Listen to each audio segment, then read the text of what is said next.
So YouTubers, I ran into this lady I knew on the bus today, and she was talking about how last week school ended for her daughter, and the day after school ended, her daughter came out to her in the living room and said, "Mom, I'm so proud of myself." And this mother was like, "Why? And what'd you do? Why are you proud?" And so this little girl then proceeds to tell her mother, "Because I didn't kill myself this year." So after hearing this, initially my jaw dropped. I was like, "What? What? I didn't know." It blows my mind, really. And so apparently what had happened is throughout the year, this little girl, I believe she's 10, was bullied throughout the entire year by upperclassmen, I think because of her size. So I think her mother said she was a little larger, but who cares if she's a larger girl, right? I know my mother always told me that's more loving, right? But no, so seriously, this little girl was bullied all year to the point that the father had gone into the school to try to stop it, and then the mother went into the school to try to stop it. So then, I guess also at one point, the cops had been called. So all throughout this year, this little girl is going through this bullying, and being 10, she must be in what? She's like 5th, 6th grade, maybe middle school.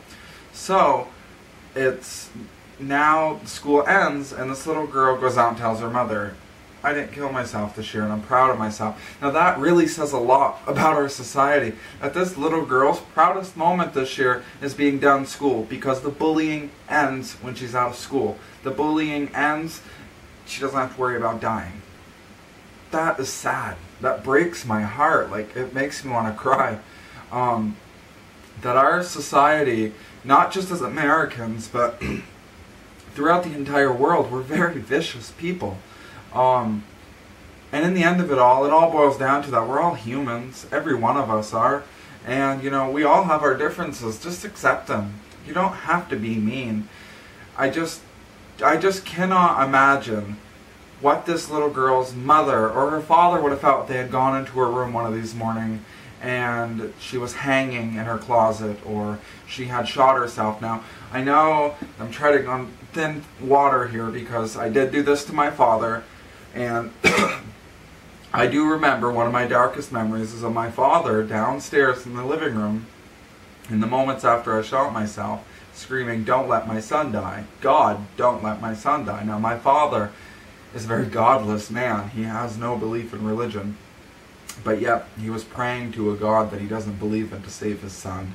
He felt that that was necessary at that time. And all the while, he's covered in my blood and crying. Now, I did that to my father.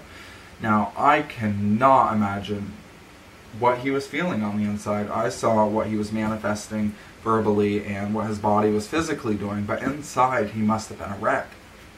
And I just couldn't imagine having a parent go through that. At least my father was given a chance, that he saved me. Some of these parents don't get a second chance to save their children. So I just cannot imagine. And in my eyes, I really think you're doing something wrong as a parent if your children are going to school and picking on people for being different. And excuse me, it really is. Something is not right with that picture. You should sit down with your children, explain to them, "Hey, you know what, we're all different, but we're all equals." You know, that's what our country was founded on. I've got a horrible cough, YouTubers, I'm sorry, but... So, sit down with your children and tell them, you know, we're all equals. We're all good. We're all people. Accept each other for our differences. You know, if we were all standard people like robots or something, that'd be a pretty horrible reality, I think. I love the differences in people. I love that every one of my friends are from every walk of life. And, you know, that gives me a feeling of, like, it's great because I'm accepted now, too. And I know that I have not always been accepted. And I know that, and it has drove me to the point of shooting myself and almost dying. And I was given a second chance, but some of these kids are not given second chances.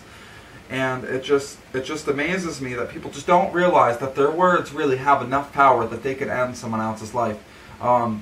Words are just as deadly as guns, honestly. I just think, you know, this needs to stop. We need to be more aware. We need to sit down with children. We need to let children know. Accept each other.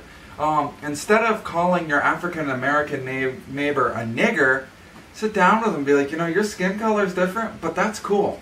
Or, that kid who's got Down syndrome, instead of calling them a retard, maybe they need somebody to sit down with them and, make a friend. Some of these people are the coolest people in the world, and you're not going to give them a chance because you're too busy labeling them with these labels. So accept differences, people. We're humans. Every one of us are going to be different. And it's the same thing with cats. No two cats are ever going to be alike. No two trees are ever going to be alike. This world is full of differences. It's time we realize that.